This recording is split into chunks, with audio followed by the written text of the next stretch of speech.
the whole United Nations is one big fat joke.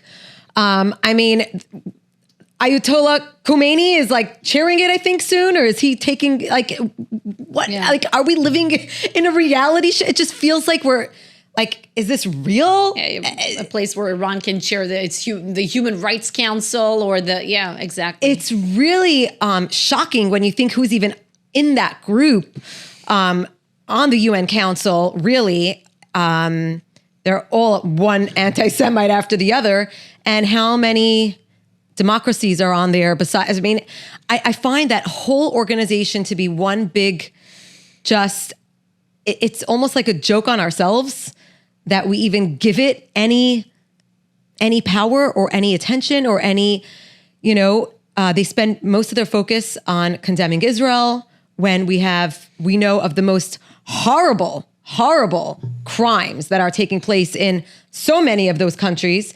And for the focus to be on Israel is, clearly it's just one big giant anti-Semitic organization that it's just, it's a joke that we even need to give them any, At the end of the day, UN employees, when you think about that, participated in the massacre of October 7th. Literally. I was... And hostages, at least 2 hostages, by the way, according to their account, were being abducted by them. Were being held in houses of UNRWA teachers, the same UNRWA teachers who celebrated in a Telegram chat, 3,000 of them are on this group, the October 7th atrocities. The same, UNRWA textbooks are the ones that these Hamas monsters read as children when they went to these schools and Hamas summer camps. Who are these monsters? What kind of society groomed them? What kind of education did they go through? And I think this is why peace is so difficult to achieve, because, and people talk about this peace.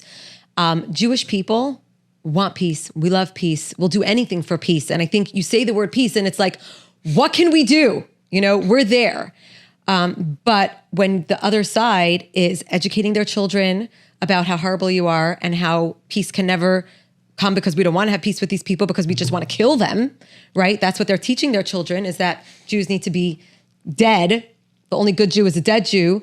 And this is how they're being indoctrinated. And as you said, they don't even believe that the state of Israel should even exist because they're still in their Nakba era, that it's meant to be, we're working on 2-state solutions. They don't want a 2-state solution. They want a 1-state solution. The final solution. And the 1 state is a Palestinian state. They don't see Israel in the equation at all. So when people say ceasefire now, and people say peace, they don't understand that, we're not talking about 2 communities, 2 democracies that are looking to live in peace side by side. We're looking at one side who is only interested in peace and the other side who is not interested. And how can you have peace with someone that wants you dead? How can you negotiate when someone is out to kill you? Exactly. I'll kill you. Okay, kill me halfway. Right. Right. No, I mean, that's exactly the point. I mean, you're right. The reason, if the Palestinians wanted a state, they would have had a state a long time ago, because they've had so many opportunities throughout history. Since 1937, with the Peel Commission recommendations and the UN partition plan and the Oslo Accords, at every time, and I can go, until recently, with the very generous offers made by previous prime ministers Ehud Barak and Ehud Olmert and whatnot. But at the end of the day, it wasn't a territorial dispute. It wasn't. For them, the very existence, as you said, of the state of Israel is simply illegitimate. And there's no negotiating around this. And this is why we say that in the day after Hamas in Gaza, and this day after will come, Gaza has to be demilitarized and also de-radicalized. And not only Gaza, the Palestinian society as a whole. Because in the West Bank, Judea and Samaria, also internationally known as the West Bank, I should say, according to the Palestinian polling itself, you see that there is 85% support to the atrocities of October 7th. And we know that if elections were to be held there, Hamas would have taken power. So that is exactly what Israel is dealing with, a radical society.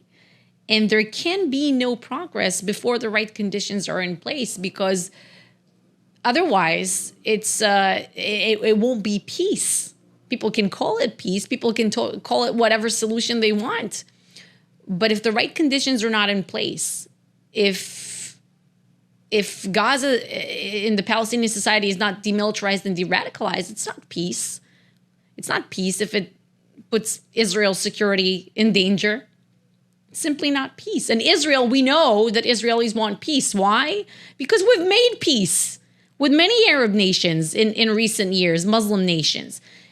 And we were on the verge of expanding that circle of peace. That will come.